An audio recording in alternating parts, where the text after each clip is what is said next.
Assalamualaikum warahmatullahi wabarakatuh. Kami dari kelompok 11 akan mempresentasikan model-model keseimbangan. Kami yang beranggotakan 3 orang, yakni saya sendiri Alana Marta Adelia, yang kedua Aurelia Paulandari, yang ketiga Debbie Fatmawati. Adapun cakupan pembahasan ada 5. Yang pertama overview, yang kedua CAM atau Capital Asset Pricing Model, yang ketiga estimasi beta, yang keempat pengujian CAM, dan yang kelima APT atau Arbitrage Pricing Theory. Mengapa model keseimbangan? Karena dapat digunakan sebagai alat untuk memahami suatu permasalahan yang kompleks dalam gambaran yang lebih sederhana. Yang kedua, kita akan bisa memahami bagaimana perilaku investor secara keseluruhan serta bagaimana mekanisme pembentukan harga dan return pasar dalam bentuk yang lebih sederhana. Yang ketiga, dapat membantu kita untuk memahami bagaimana menentukan resiko yang relevan terhadap suatu aset serta hubungan resiko dan return yang diharapkan untuk suatu aset ketika pasar dalam kondisi seimbang. CAM atau Capital Asset Pricing Model merupakan model keseimbangan yang menggambarkan hubungan resiko dan return secara lebih sederhana dan hanya menggunakan satu variabel, disebut juga sebagai variabel beta, untuk menggambarkan resiko.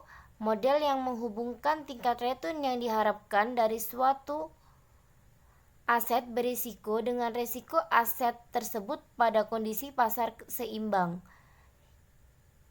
CAP dibangun di atas fondasi teori portofolio Markowitz. Berdasarkan model Markowitz, masing-masing investor diasumsikan akan mendiversikan portofolionya dan memilih portofolio yang optimal atas dasar preferensi investor terhadap return dan resiko pada titik portofolio yang terletak di sepanjang garis portofolio efisien. Beberapa asumsi dalam CAPM. Yang pertama, semua investor memiliki distribusi probabilitas tingkat return di masa depan yang identik karena mereka memiliki harapan yang hampir sama. Semua investor memiliki periode waktu yang sama. Yang ketiga, semua investor dalam meminjam dan meminjamkan pada tingkat return yang bebas risiko. Yang keempat, tidak ada biaya transaksi pajak, pendapatan, dan inflasi. Yang kelima, banyak investor namun tidak ada yang bisa mempengaruhi harga pasar. Yang keenam, pasar dalam keadaan seimbang. Adapun rumus dari CAPM yakni RI sama dengan AI plus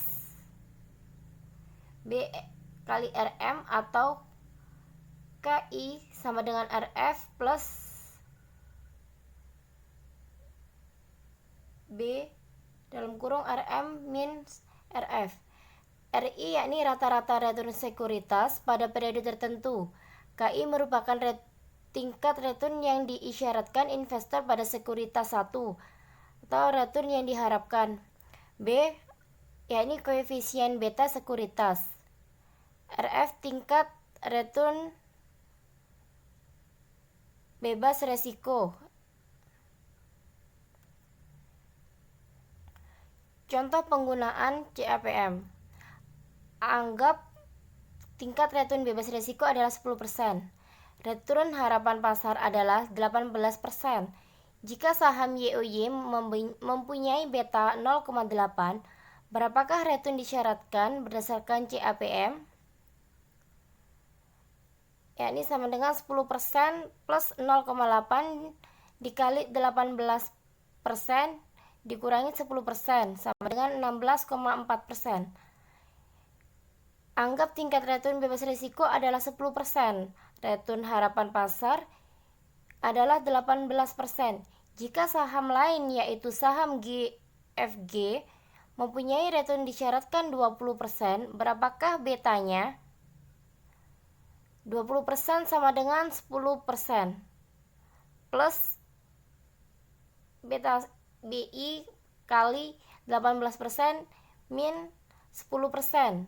10% sama dengan beta I kali 18 kali 8%.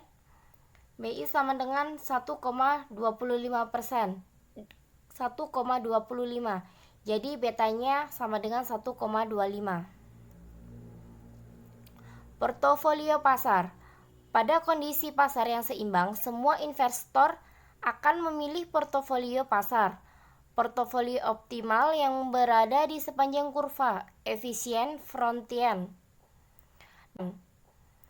Dalam kondisi pasar yang seimbang, semua investor akan memilih portofolio pada titik M sebagai portofolio yang optimal, terdiri dari aset-aset berisiko. Portofolio pada titik M atau portofolio pasar akan selalu terdiri dari semua aset berisiko dan merupakan portofolio aset berisiko yang optimal. Dengan demikian, risiko portofolio pasar hanya terdiri dari risiko sistematis atau risiko yang tidak dapat dihilangkan oleh diversifikasi. Secara umum, portofolio pasar dapat diproduksi dengan nilai indeks pasar seperti IHSG atau LQ45 untuk kasus di Indonesia. Garis pasar modal. Garis pasar modal atau capital market line adalah garis yang menunjukkan semua kemungkinan kombinasi portofolio efisien yang terdiri dari aktiva-aktiva berisiko dan aktiva bebas berisiko. Keadaan equilibrium pasar yang menyangkut return, ekspektasi, dan risiko dapat digambarkan oleh garis pasar modal atau capital market line.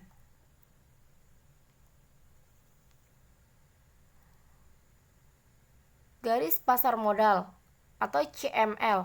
Garis pasar modal menggambarkan hubungan antara return harapan dengan risiko total dari portofolio efisien pada pasar seimbang.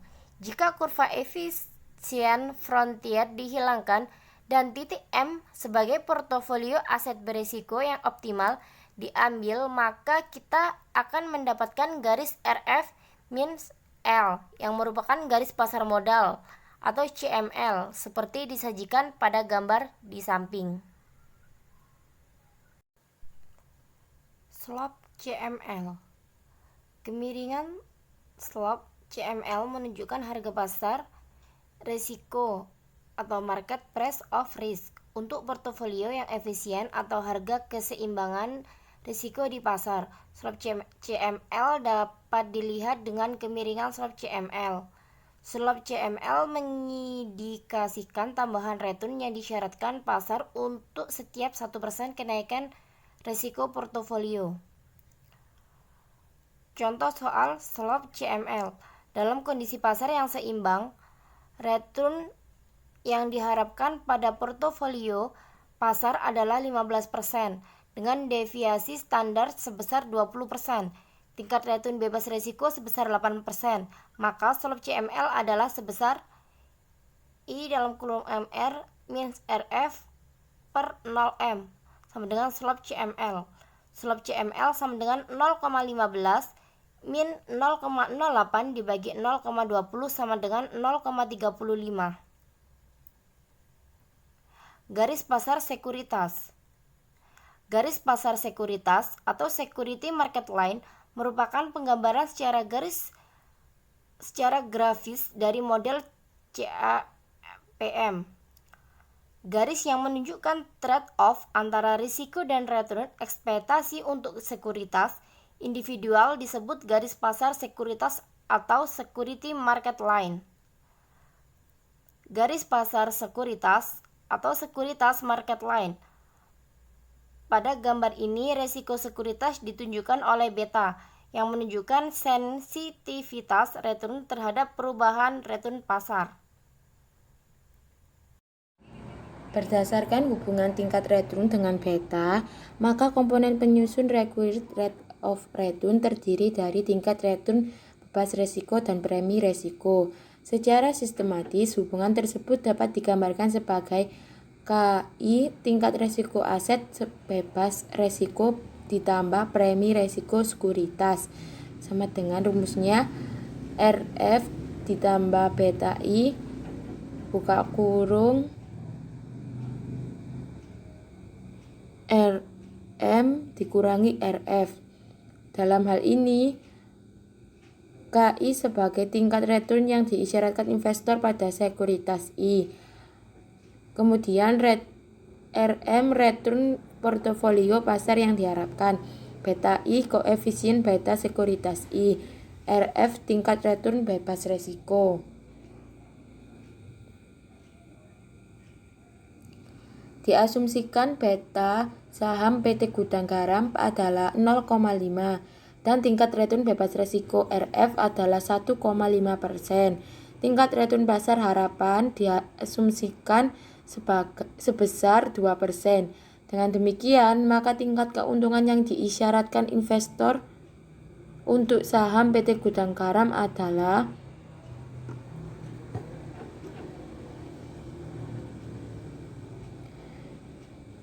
K sama dengan RF beta I E buka kurung RM dikurangi RF sama dengan 0,015 ditambah 0,5 dikali 0,02 dikurangi 0,015 sama dengan 1,75%. Estimasi beta. Untuk mengestimasi besarnya koefisien beta digunakan market model berikut. RI sama dengan alfa I ditambah beta I, RM ditambah EI. Market model bisa diestimasi dengan meregres return sekuritas yang akan dinilai dengan return indeks pasar. Registrasi tersebut akan menghasilkan alfa I, ukuran return sekuritas I yang tidak terkait dengan return pasar. Beta I peningkatan return yang diharapkan pada sekuritas I untuk setiap kenaikan return pasar sebesar 1%. Contoh pengestimasian beta. 1. Investor mempunyai data return saham UU dan return pasar selama 5 bulan terakhir adalah sebagai berikut. Pada bulan Juni, return saham UU 0,4, return pasar 0,3. Pada bulan Juli 0,1 dan return pasar 0,1. Pada bulan Agustus, return saham minus 0,05, return pasar 0,1. Pada bulan September, return saham 0, return pasar minus 0,05. Pada bulan Oktober, return saham 0,4, sedangkan return pasar 0,2. Nah, di sebelahnya itu adalah tabel yang digunakan untuk mempermudah perhitungannya.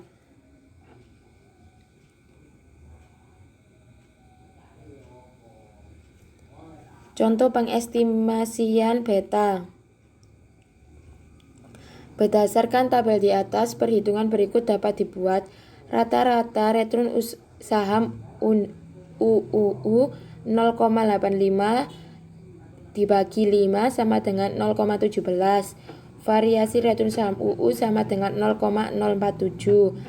Deviasi standar return saham UU 0,2167995. Rata-rata return pasar 0,15. Varian return pasar 0,028. Deviasi standar return saham UU 0,1673332. Covariance 0,034625. Faktor-faktor yang mempengaruhi keakuratan estimasi beta. 1. Estimasi beta tersebut menggunakan data historis. Hal ini secara implis berarti bahwa kita menganggap apa yang terjadi pada beta masa lalu akan sama dengan apa yang terjadi pada beta masa datang. Garis karakteristik dapat dibentuk oleh berbagai observasi dan periode waktu yang berbeda, dan tidak ada satupun periode dan observasi yang dianggap tepat. Dengan demikian, estimasi beta untuk satu sekuritas dapat berbeda karena observasi dan periode waktu yang digunakan berbeda. Nilai alfa dan beta yang diperoleh dari hasil regresi tersebut tidak terlepas dari adanya error, sehingga bisa jadi estimasi beta tidak akurat karena alfa dan beta tidak menunjukkan nilai yang sebenarnya.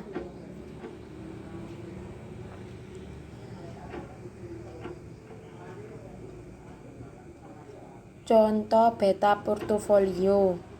Berikut adalah contohnya. Dari tabel di atas, tentukan return harapan dan resiko suatu portofolio terdiri dari 4 saham FF, GG, HH, dan II. Bobot portofolio dihitung terlebih dahulu. Jumlah dana yang diinvestasikan adalah 50 juta. Maka sebanyak 20 juta per 50 juta sama dengan 40% diinvestasikan pada FF. Dengan cara yang sama, dana yang diinvestasi pada GG, HH, dan II secara berurutan yaitu sebesar 10%, 20%, dan 30%. Untuk menghitung return harapan portofolio,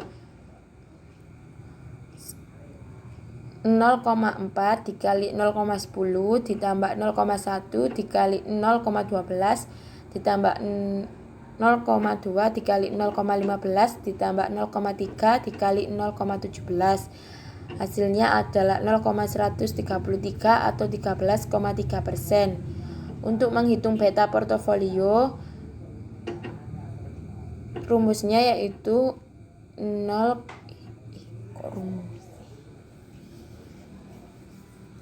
Untuk menghitung beta portofolio, 0,4 dikali beta FF ditambah 0,1 dikali beta GG ditambah 0,1 dikali beta HH ditambah 0,3 dikali beta II. Hasilnya adalah 1,085. APT, Arbitrage Pricing Theory, merupakan sebuah model keseimbangan alternatif yang lebih kompleks dibanding CAPM karena menggunakan sekian banyak variabel pengukur risiko untuk melihat hubungan risiko dan return. Beberapa asumsi dalam APT. 1. Investor memiliki kepercayaan yang bersifat homogen. 2. Investor adalah risk averse yang berusaha memaksimalkan utilitas. 3. Pasar dalam keadaan pasar sempurna. 4. Return diperoleh dengan model faktorial. Nah, di sini ada rumus APT. Tingkat keuntungan dipengaruhi oleh informasi pengumuman yang dimiliki oleh pemodal.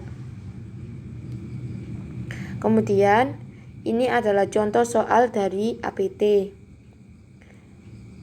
Misalnya, kita akan memperkirakan tingkat keuntungan untuk 1 tahun yang akan datang. Data yang diperkirakan bahwa tingkat harga akan turun 2% dan GNP akan naik 6%. Sedangkan beta masing-masing faktor beta R 1,6 dan beta GNP 0,8. Ternyata dalam tahun tersebut terjadi hal-hal, yaitu tingkat bunga tidak turun atau tetap dan GNP naik 7%. Dan riset perusahaan berhasil, diperkirakan akan memberikan sumbangan 5% dan dari keuntungan total. Dan ER sama dengan 13%. Berapakah R?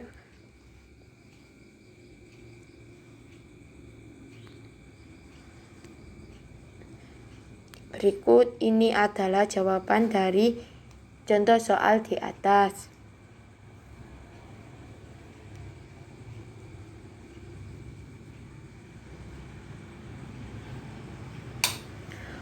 Selanjutnya, pengujian CAPM. Kesimpulannya bisa diambil dari penjelasan mengenai CAPM adalah 1. Resiko dan return berhubungan dengan positif. Artinya, semakin besar resiko, maka semakin besar pula returnnya. 2. Ukuran resiko sekuritas yang relevan adalah ukuran kontribusi. Resiko sekuritas terhadap resiko portofolio. Pengujian CAPM dapat menggunakan persamaan berikut. RI sama dengan alfa 1 ditambah alfa 2 beta I.